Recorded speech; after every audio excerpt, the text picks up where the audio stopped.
Welcome to the Comanalytics channel. This is Boris Tizengausen with you. Today is September 14th. There is a lot of important news. In this issue, Schrödinger sanctions Trump with a shock from his statement.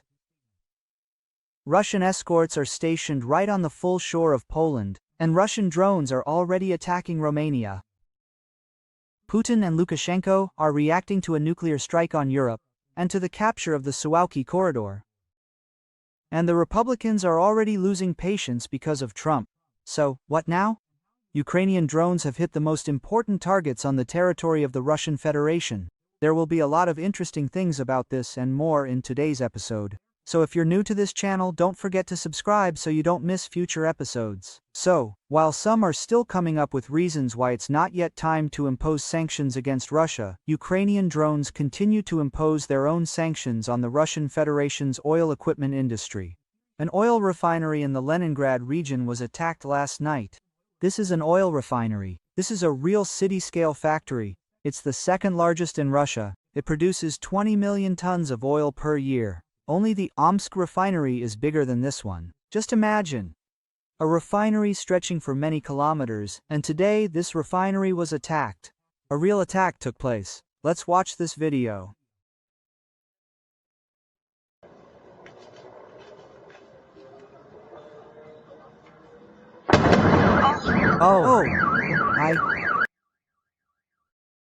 Honestly, I thought this video wasn't from Russia because there wasn't a single sign in the background. And not just this refinery, but also this video. You immediately realize it's from Russia because it shows drones attacking another large refinery near the legal federal district. A cellar was set up there. And let me remind you, the peculiarity of this attack is that this refinery is 1,350 kilometers from Ukraine. Watch this video. Oh my.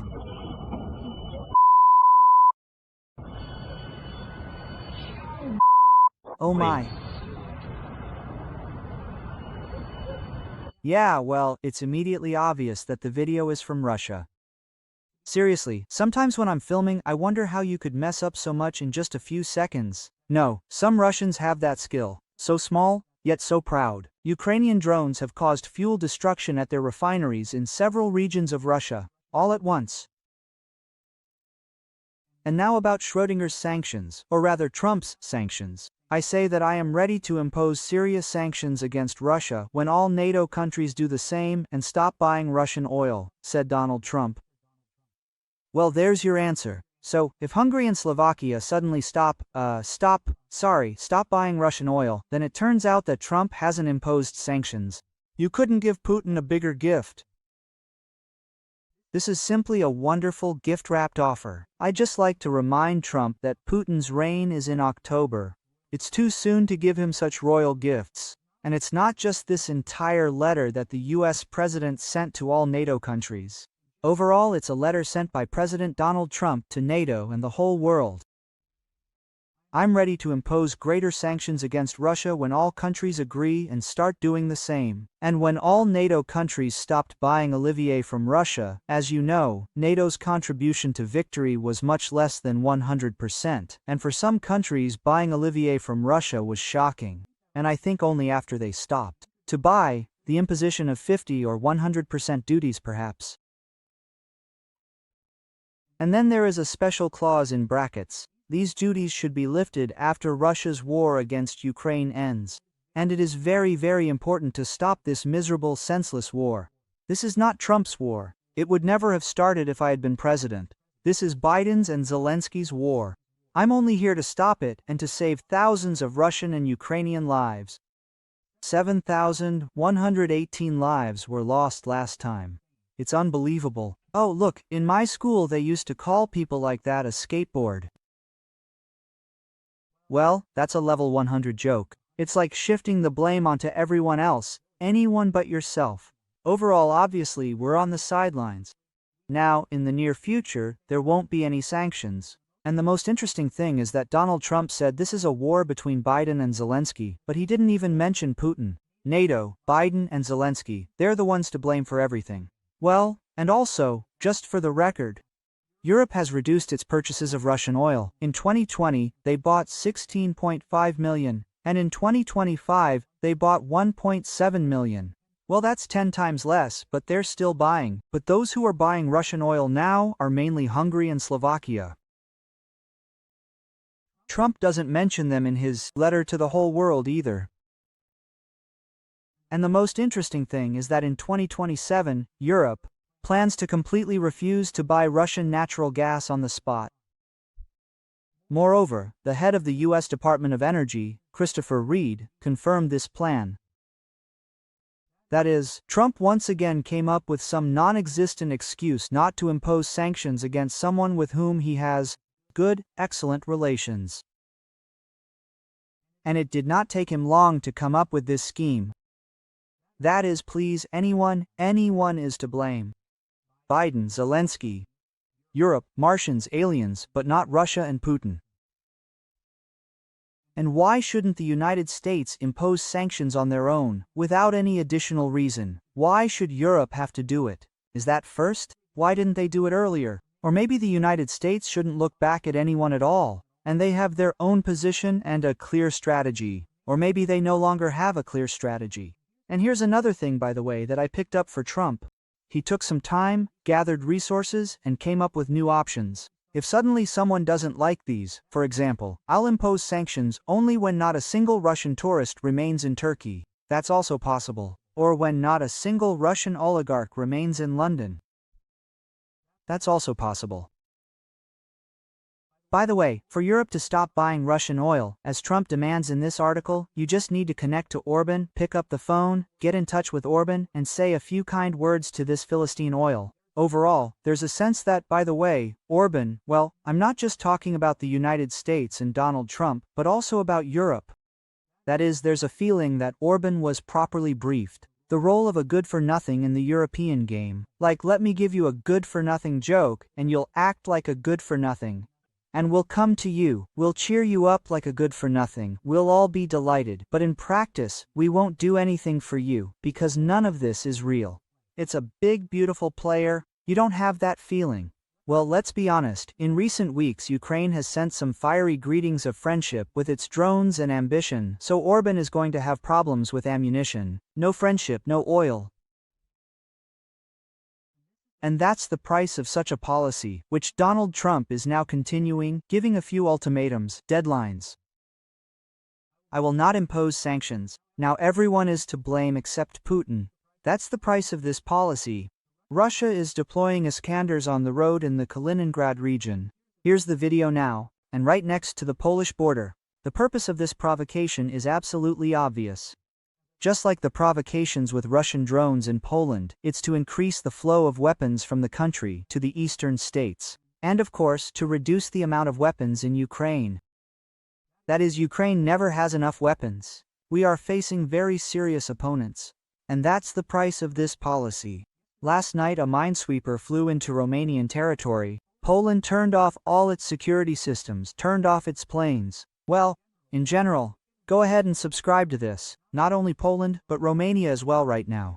And the Polish Prime Minister Donald Tusk reported that all security systems on the country's territory have been put on high alert. And also, the deployment of Polish and NATO aircraft has begun. And Poland closed the Lublin airport last night. So, go ahead and subscribe to this. In other words, there will be no reaction, there will be no sanctions. This blue Kremlin chicken will be completely unpunished. It is already completely unpunished. And look at what was done. The drone moved about 20 kilometers north of the settlement of Kilievka and soon disappeared from radar. That's what is being said on the Romanian side. That's all.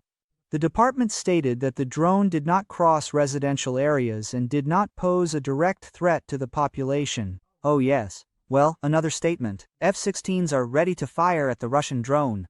But it turned sharply and flew toward Ukraine, said the Romanian defense minister. I saw that video today, and it turned sharply. I saw the F-16, and it flew toward Ukraine. It was targeted, it wasn't shot down, and they drove it away. In Ukraine, you can do whatever you want, shoot it down. So they wanted to, but they didn't shoot it down. You know, when you were a kid, you were probably that kind of kid at school or at home somewhere. Yeah, that's what they say. I wanted to give him a chance, but suddenly I got sick. That probably happened. Or why didn't you come? We agreed to fight there, group against group. He was like, oh, my parents won't let me go there, and so on. That's all. And look, this phrase, it's the scariest one. It seems to me that the drone did not pose a direct threat to the population and did not enter the area. Do you know why that's scary? And what is it? For me, in the worst case, it's a classic Overton window. When something that was previously completely unacceptable becomes normalized. Yes, it shouldn't have been there at all. There was no danger, and so on. What word will come next? Well, drones were flying, but they didn't kill anyone. They were just shifting the Overton window. Yeah, well, they didn't fly over residential areas. Well, if they did kill, it wasn't that many. More people die in plane crashes every day. Oh, and they're shifting the Overton window again. So, do you understand what's happening? The fact that Russian drones are entering the airspace of countries, including NATO countries, is becoming the norm.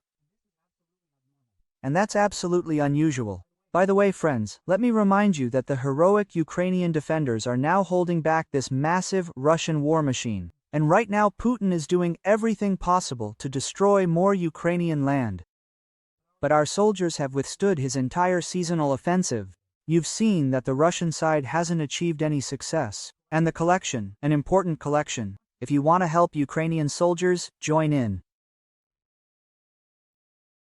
The collection is for a separate brigade named Bohdan Khmelnytsky, who are right there near Pokrovsk, giving the Russians a hard time. So I ask you to support them. They are defending Ukraine. They are protecting us, so let's support them. Not many people have contributed to this collection yet. ATVs have already been registered for them. They will take them as soon as we close the collection. I asked you to join in. And of course for me as well. I always say a huge thank you for your support. The link to the collection is in the description of this video. There's private, there's mono, and PayPal for those who want to help from abroad. And here's the QR code, in case you suddenly don't see the details under this video. And here's another result of Donald Trump's policy. Russia, this is already from the Wall Street Journal, says that Russia has significantly increased its attacks on Ukraine since Donald Trump got involved, not forgetting his calls for peace. The most intense bombing occurred in September, although the interception rate of targets by the Ukrainian side remained stable. More drones as part of the offensive means more destruction. Let me remind you that only recently, Russia delivered a record number of drones to Ukraine, 810 of them. And there were also missions. And what's important in this material is that Russia often intensifies strikes immediately after agreements or phone conversations between representatives of the United States, Ukraine, and Russia. And I think many people have noticed this. Let me tell you this. As soon as there was a phone conversation between Trump and Putin, or a meeting in Alaska, or whenever some event took place, we immediately said it here. Oh, Trump talked to Putin again. Well, in his understanding, that means there will be shelling today. So, this always happened. And that's how it was. And I'll remind you about this champagne chronology. Trump announces sanctions against Putin and gives him 50 days. Putin ignores these threats and continues bombing Ukraine. Trump shortens his ultimatum by 10 days and says, "That's it, my patience has run out." Why are they meeting with Putin in Alaska? Absolutely no result. No one understood what that meeting was about. Well, that's all. After every shelling of Ukraine, Trump says he doesn't like it. He's not happy. Then, a full 50 days passed, not just 10 as he had previously shortened it to. The 50-day ultimatum finally ended. Still there was nothing, no response or action from Trump. Putin completely recovered from this and sent 20 drones to the field. Trump tells him, well, that might have been a mistake. Donald Tusk can't stand it anymore and replies that it's not a mistake. They fired 20 drones at the target in the field. Well, and then Trump keeps thinking and thinking about who else he can blame, and says, well, considering when Europe will stop buying Russian oil and gas. That is, if Putin attacks one of the NATO countries with missiles and Hungary doesn't stop buying Russian oil, Trump won't impose sanctions. And if the drones hit the US, Trump will say, oh my God, it was a mistake. It happens to everyone. What kind of joke is this? Just think about what's happening. And I would like to remind you that against this dictatorships, the club actively helps each other. They doubt their unity, they doubt their own team. Well, for one thing, Donald Trump, first of all. He immediately blames the players on his team for being weak, tries to compare the US to Europe, as if that destroys his own team. You know, that same worker who comes to the team to talk to others, eventually stops fighting, leaving behind that dull floor, the team that used to talk until a certain point. Well, for addicts, this is typical behavior.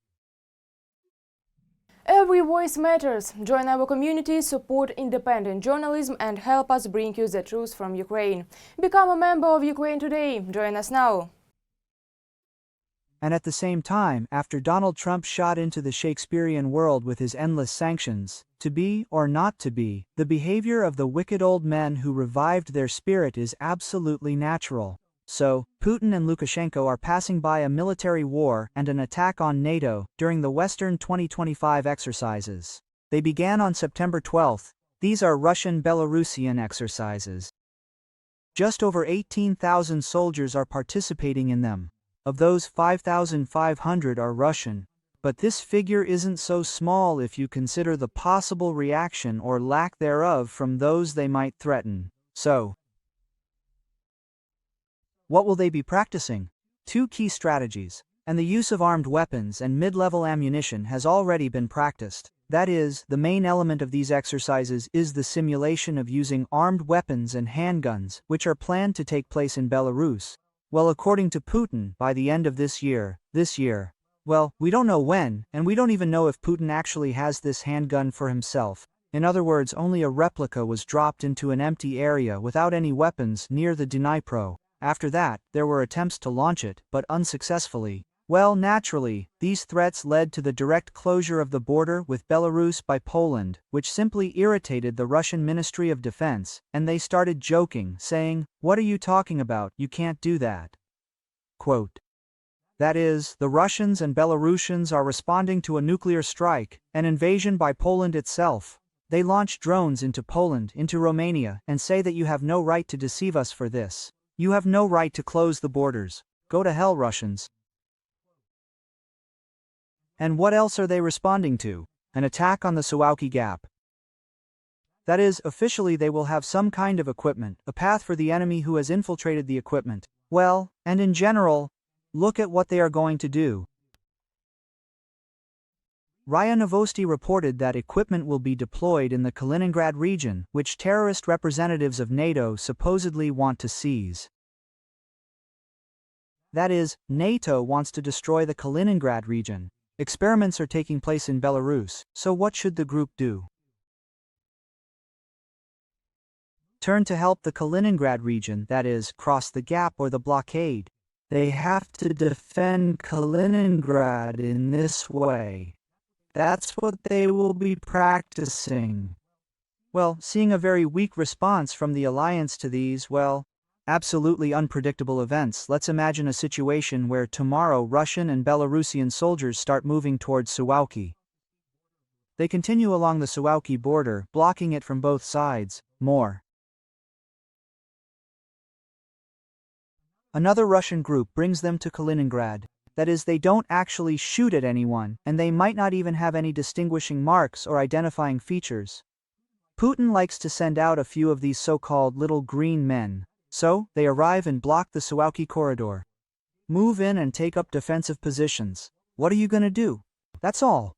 And before long, they find fragments of some unidentified Eastern aircraft in the Kaliningrad region, and they'll say that NATO attacked them. We were forced to go to our enclave, and that's it. And how will the alliance respond? And how will the US respond? Donald Trump will say that they were attacked. And Hungary is still buying Russian oil. Oh well, I went to play golf.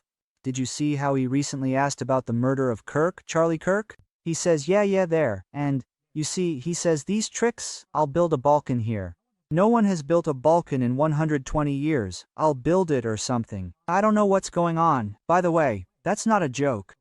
That's the definition in the words of some European leaders, but that doesn't mean they're not afraid when action is needed. Especially, well, imagine what the alliance would do. Let's quickly go through the article. Article 4, quickly Poland, let's go through Article 4 again, we'll listen. And then they'll say, well, when administrative planes were flying up to 40 kilometers, they'll say, well, listen, that's the Suwalki corridor. Well, it's not that big, you know. Then Putin says that in order to ensure the security of the Kaliningrad region, we must control this corridor. We can write this into our constitution. What are you going to do? And then he effectively cuts off the rest of the Baltic allies. We need to talk about what will happen after that. I think that's clear to everyone. That's why NATO has two main models of behavior right now. Yes, reduce subsidies to Ukraine. Everything just for themselves. Let's go close the border with an air defense system. Well, you won't shoot at Russian drones like patriots do. Or act differently, do something inconvenient for Putin and the Kremlin, so that these drone provocations, they will remember them later in their sleep, because if not, well, Russia won't stop. Putin will not stop. By the way, Russia is currently building what is set to be the largest electronic intelligence antenna complex in the Kaliningrad region, located just 25 kilometers from the actual border. They not only jam your GPS with their electronic warfare, disrupting navigation for aircraft and ships, but they will also do a lot of other bad things. So of course the second option is to give Ukraine everything they can. A shield and border defense system for the rest of Europe. Let's show everyone that this is action. Are you ready to move into Ukraine and remove all restrictions? I've already said this 100 times. Remove those who are supporting the missions. First, of course, the missions, and then all restrictions on strikes on Russian territory will be lifted. And maybe one day Ukraine will see tourists. Plus, of course, sanctions. That is, the Danish straits have long been ready so that the Russian shadow can't pass through them. By the way, you could put Greta Thunberg there with flags. The tankers are old, they burn a lot of oil, so it's the perfect place for her. So yes, nearby, isolate Kaliningrad, close the borders, that's it, goodbye. Close the borders with Belarus, goodbye. Well, and they are pulling out the maximum number of Russian residents from Europe, those who work there as diplomats.